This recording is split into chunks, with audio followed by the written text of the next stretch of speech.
Let's make a canvas together. Jump on the RapidStudio website and click the Canvas and Wall Art and click Browse All. Have a browse through our range. We've got single prints, canvas sets and beautiful collages. Or if you know exactly what you want, click Canvas and Wall Art and the product that you want to make. Click Shop now and let's make a canvas print together. Choose what type of canvas you want to make, whether it's framed or frame-free. If you need a few more details, you can scroll down to the specification tabs to see the details. Next, choose the size you'd like and the orientation and shape you want your canvas to be. I'm going to create a budget box mount canvas today in landscape and size A2. Click Create now. That launches the Canvas editor, and the first thing you need to do is upload your images. Click the Upload Images button and you're presented with two options.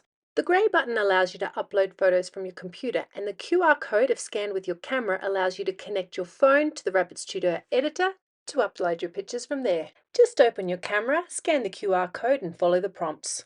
Now all you need to do is click and drag your picture onto the canvas, hover the mouse to the center of the page and click to be able to move the picture within the canvas. Pay attention to the red fold line. Everything inside that line is going to form the facade of your canvas, and the bits on the edge are going to be used to wrap around and finish off the framing of your canvas.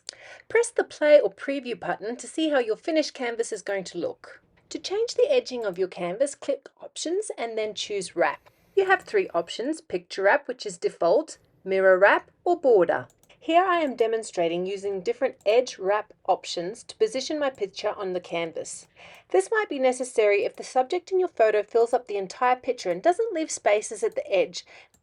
Here's a good example. See that youngster's head is getting cut off? He's outside the red line. That's on the Picture Wrap option. But if I choose Mirror Wrap, keep your eye on his head as I switch to Mirror Wrap, and you'll see I just gained a whole bunch of space around the edge of my picture that can be now used for the edging that blends into my photo nicely, but I don't lose any of my image. So here I'm using Mirror Wrap and the Zoom button to have a lot of flexibility in where I can position my picture on the canvas. And I'm happy with that. I think that looks beautiful.